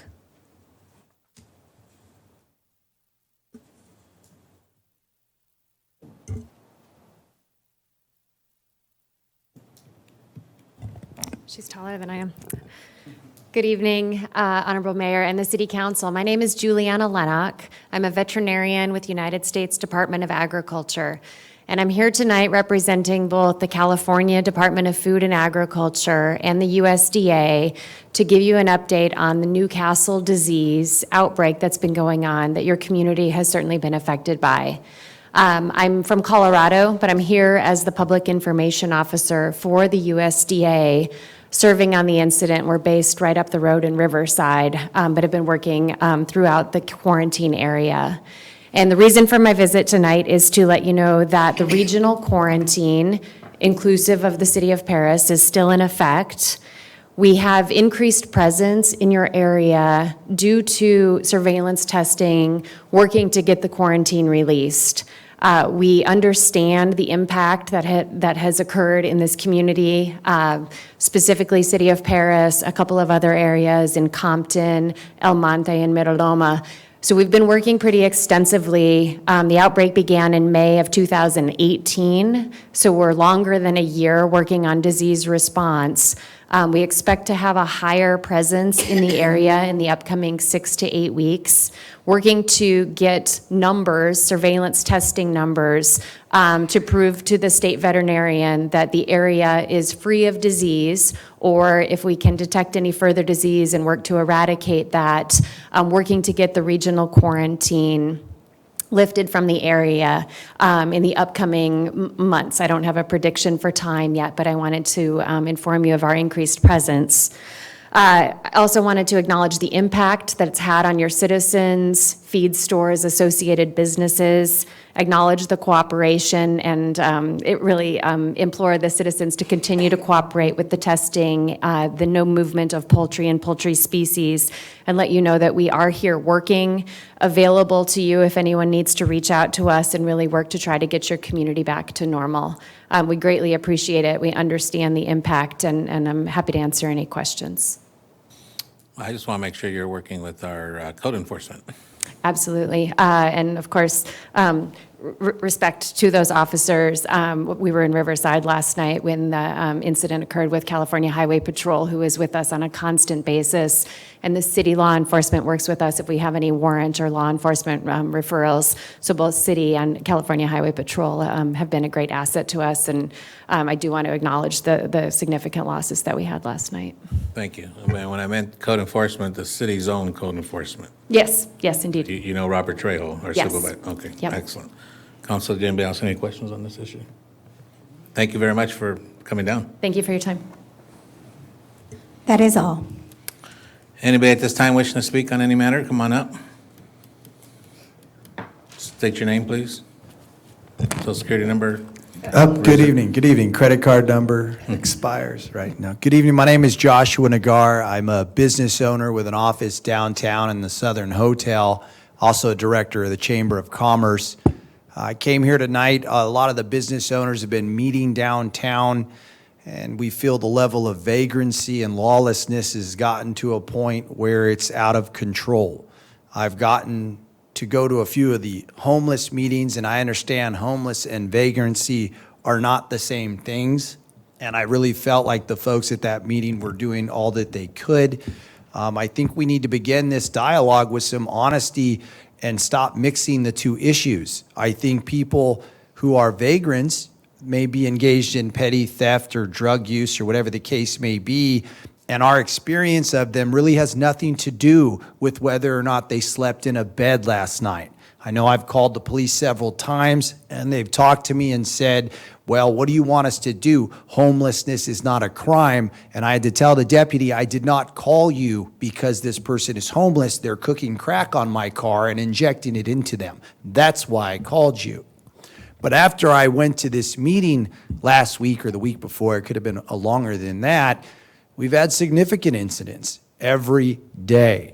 I had 5 guys cooking some sort of drug around my car, on my car. I've called the police. They didn't come. I called Malcolm. He came. Thank you. I'm not sure that's in your job description, but I appreciate it. And we've really been having a tough go. One of the gentlemen was bleeding all over his face with a syringe out of his chest, inviting anyone to come pick a fight with him. It's in my parking lot. My employees refuse to work at night. We keep our doors locked. And I'm not a retailer. Your retailers saying their customers are leaving. There's people not coming downtown. A few days after that incident, we keep cages around all our air conditioning, pretty much anything outside we want to keep. We have a cage. They took the cage and the water meter. So the employees come to work Monday morning, there's no water. And what am I getting at? Our lost production for employee time is it's 2 hours a day, hour a day, easy. You know, if they shut the power off, they shut the water off. It seems a constant occurrence. People's windows are broken every day. People pee and go number 1 and 2 at will all over the streets. And I really think it's impacting people's ability not only to do business. I mean, I'm lucky enough to be able to lock my doors, and that's a business owner. And by the way, the last lawyer in my office left because he was robbed and beat up, just so you know. This is not an isolated incident to this time and place. But the people who operate retailers, they're getting hit hard. The restaurants are getting hit hard, and it doesn't seem to be any end in sight. So I was hoping maybe a push to assist with the vagrancy at the parks and the downtown businesses will occur, and I think it should be comprehensive. I think everybody should push at the same time and look at different ideas. Number one thing I've noticed by interviewing all the surrounding cities is in some cities, it's uncomfortable to use drugs all day and break people's stuff outside. In other cities, it's not. So I encourage you to make it uncomfortable for people to harass us all day. And I'll let you know it's not a victimless crime. I mean, we're out $2-3 grand a month, and that's nothing compared to some of the other businesses. Thank you. Thank you, Mr. Joshua. Anybody else?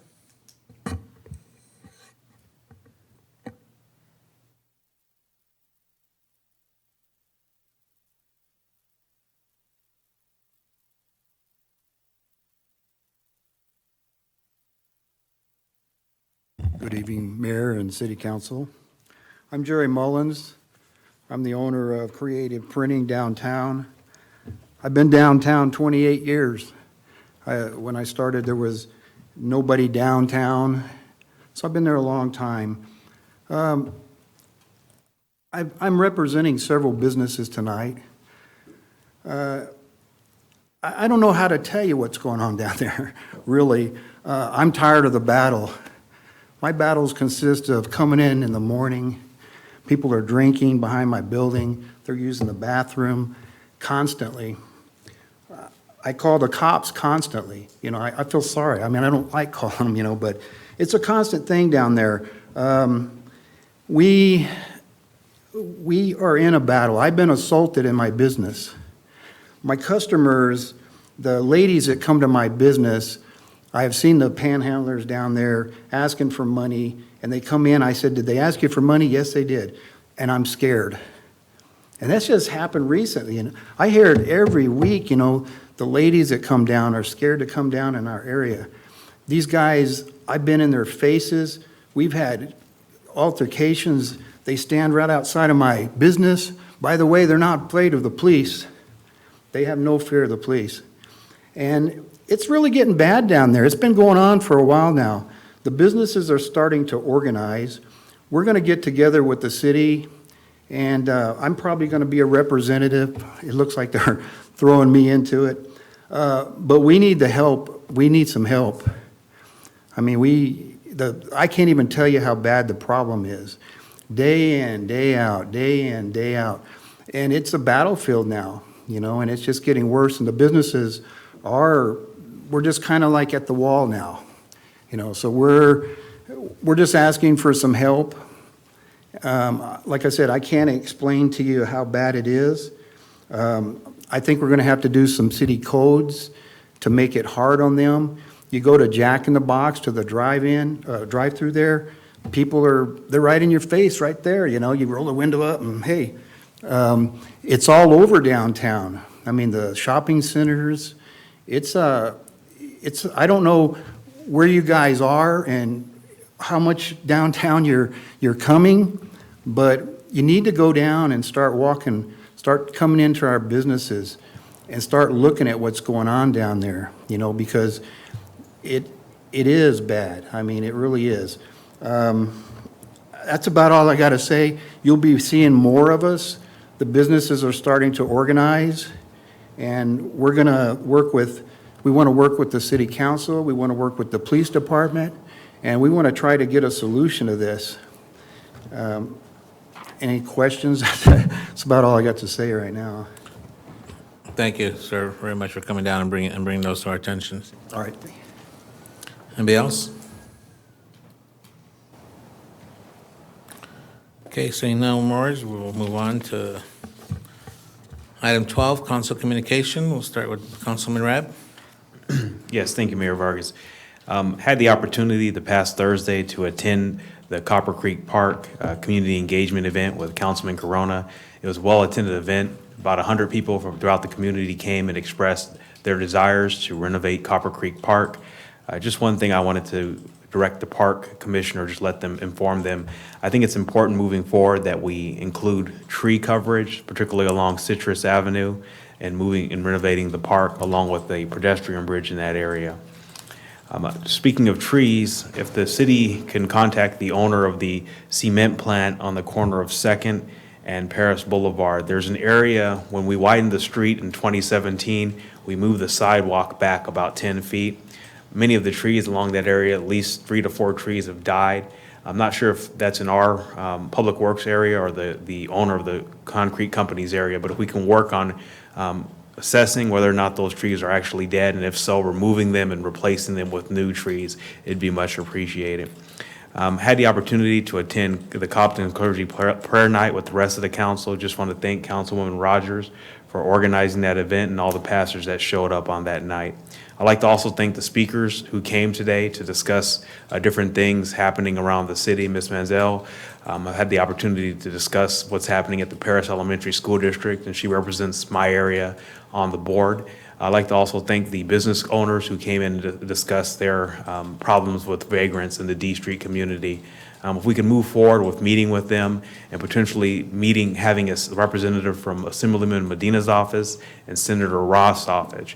Many of the concerns that were expressed are the fallouts from Prop 47, Prop 57. Prior to Prop 47 passing in November of 2014, an individual who would go in and commit 4 petty thefts within a 10-year period would be able to be prosecuted as a felony. That would be called petty theft with priors. That was abolished with Prop 47, along with the theft limit being increased to $950, which is a lot of items if you were to go to a Walmart and steal those items. So I think it's important moving forward that we can move forward with contacting the sheriff to arrest these people for PC 647F, drunk in public. We can arrest or cite them for being under the influence, but nowadays that's just a citation. I think we need to move forward on amending some of the loopholes within Prop 47 to allow the officers to arrest people for felony violations. So I think it's imperative moving forward on that issue.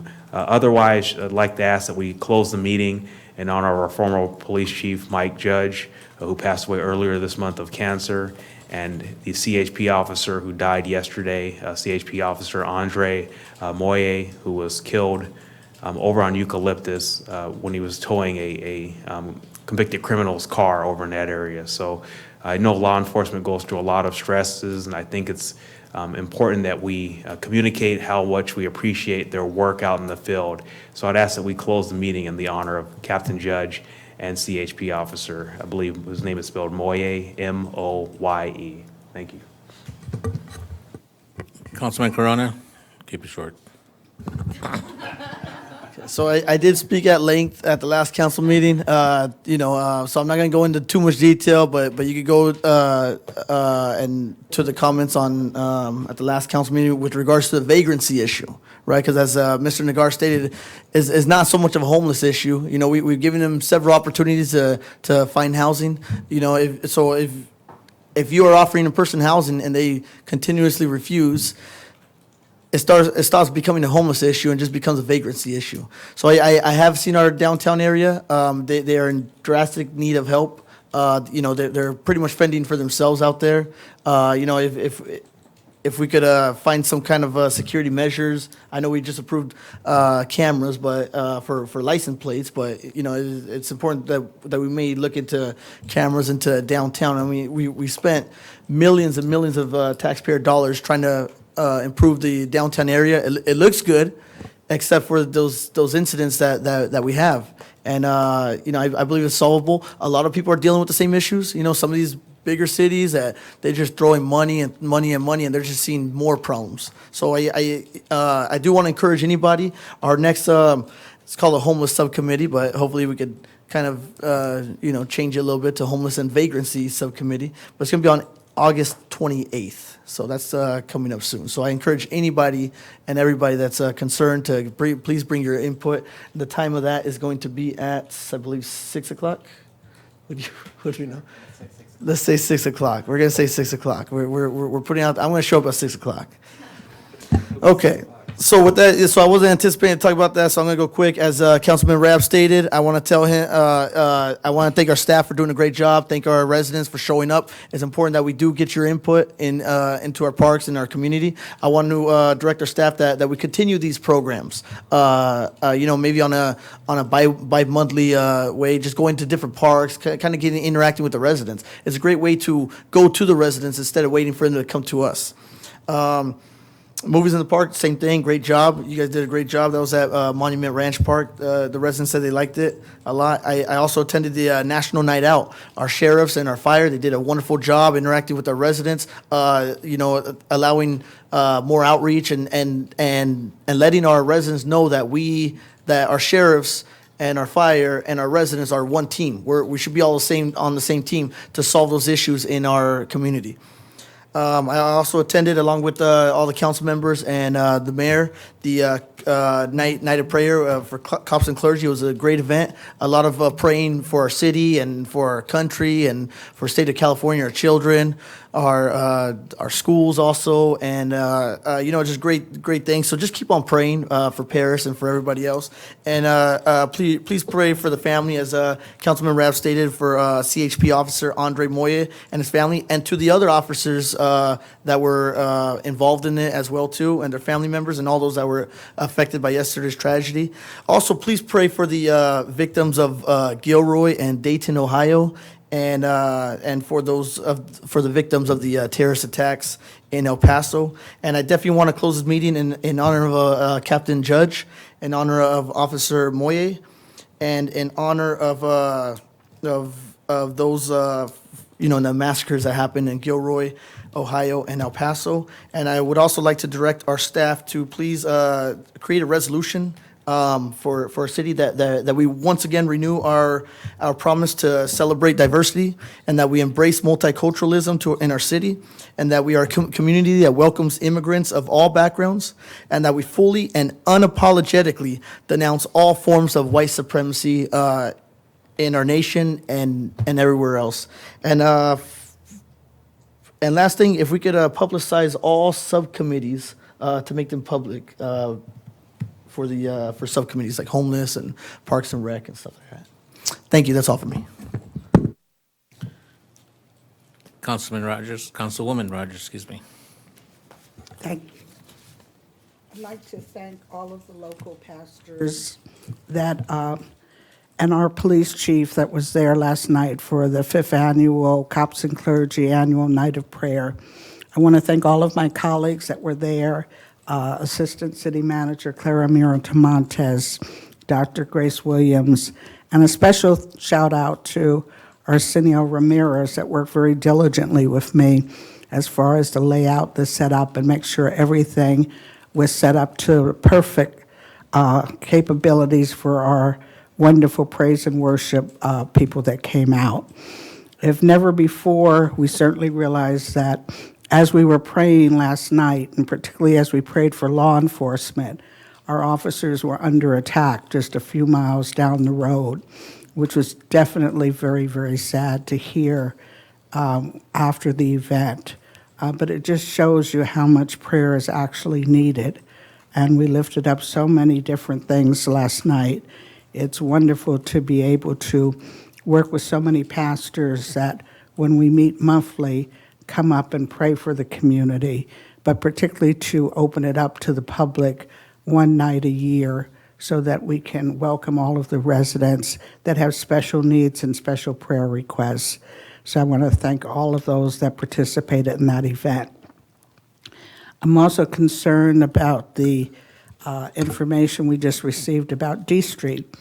D Street is our gateway street. It's our downtown Perris. It represents the very best of everything that Perris is. If our downtown is not pleasing to the public, people will not want to come to the city of Perris. They won't want to come here and have lunch on D Street. They'd be afraid to drive through D Street. So I'm very concerned about what the business owners are going through there. We value our business owners. We certainly want to retain them, and we have to definitely address those concerns and work more diligently with law enforcement to see what we need to do as far as extra patrols, what we need to do. It seems like when you get there in the morning, it's a big problem. It's throughout the day. So whatever needs to be done, I think our business owners are due that respect because of everything they do to make the city better. And it's now time that all of the kids are back at school. So I want to make everyone aware that you want to drive carefully. Little kids are running up and down the streets excited with their backpacks and starting school. So please make sure that as you pass those elementary schools and middle schools and even the high schools that you pay more attention as the children are crossing the streets and getting back in the flow of school after being restless from a long summer break. And that's all I have this evening. Thank you. Thank you. Mayor Pro Tem? Thank you, Mayor. Thank you for all of those who joined us here today and shared your concerns. I'd like to go ahead and propose that we start an ad hoc committee specifically for our business owners here in the community. I believe it'd be a great platform rather than just having the homeless. We'd want to focus specifically on business owner issues, concerns, and strategize and come up with creative solutions to address these issues. And I'm more than happy to volunteer myself to participate in that. Yes. So a new committee or part of the homeless? Or I'd be willing to start a whole Bye. new committee if we could. Wait till we're done and then we'll talk. Go ahead. But that's it. That ends my comments, and thank y'all so much. Oh, that was quick. Okay. All right, so we don't lose a train of thought. My comments on that was I don't believe we should be mixing it with our homeless ad hoc committee. That is a specific targeted group for homelessness. What we heard tonight is vagrancy, people breaking the laws. What we need to do at this point is not create another ad hoc. You need to go to Ways and Means and start reviewing our municipal codes together with the police department, having our community service officer go down D Street and start talking to the business owners and get back to us, and let's formulate from there on. How's that sound? I'd propose the sheriffs and staff meet with the business owners and have a community meeting, which you guys could participate as observers, and then we could decide at that point what the next. But we do need to have Ways and Means look at some of our mini codes and make sure. I don't know how long ago they've been updated or what have you.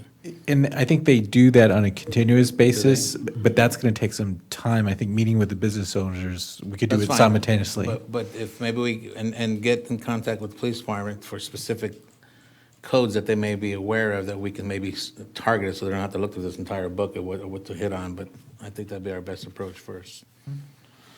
Okay, August 2nd, I issued a proclamation to a Perris resident, Evangelina Aragon, who turned 111 years old, in presence of her niece, her grandnephew, and great-great-grandnephews. So that was pretty exciting. Some of us attended the Shell gas station / Circle K grand opening on Ethan and 215 freeway. National Night Out, did anybody talk about that? You all did? Okay, I missed that one, sorry. Oh, no, I'm sorry. I did. We didn't, I don't think so. So that was good. That rolled over from Statler Youth Center to the Hunt Apartments and Avelina Community Park. Thank you to our police department for the community and our community service officer for putting that together. Going blank on his name, Donis Crawford. So we did a good turnout, in particular with the Avelina Community Park. Had a really great turnout up there. Planning Commissioner was swearing in. Me and Councilman Corona happened to catch that. It was very exciting to attend the UCR School of Medicine White Coat Ceremony. For class 2023, there's about 77 students. I didn't get a chance. There's so many friends and relatives there. I didn't get to personally find out who from Perris is there, but as we get closer to graduation, I will find out. I'm sure we're going to have some students from our very own town there. They talked about prayer night. Well, that's it. Okay, we'll move on to item 13, City Manager Report. Mr. Mayor, members of council, just a few community events to advise you about. The next series of movies in the park is Friday, August 23rd, and the movie is going to be Space Jam, which will be held at May Ranch Park. So the public's invited to that. We also have our Salud con Sabor event at the Perris Green City Farm. That's going to be August 28th at 4 p.m. And then we're happy to have our next ribbon cutting for the garden, our 16th garden site, which will be at Valverde Elementary School, and that's September 4th at 4 p.m.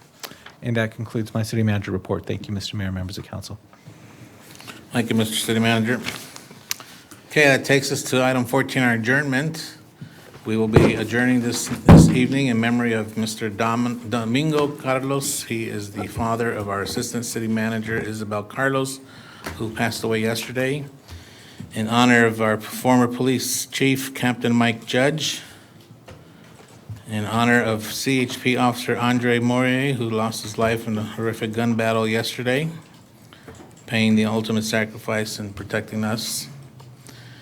And to all the victims of the mass shootings that have been going out throughout the United States, those are also horrendous incidents and totally senseless incidents involving small children up to adults. It's just, something's got to be stopped here.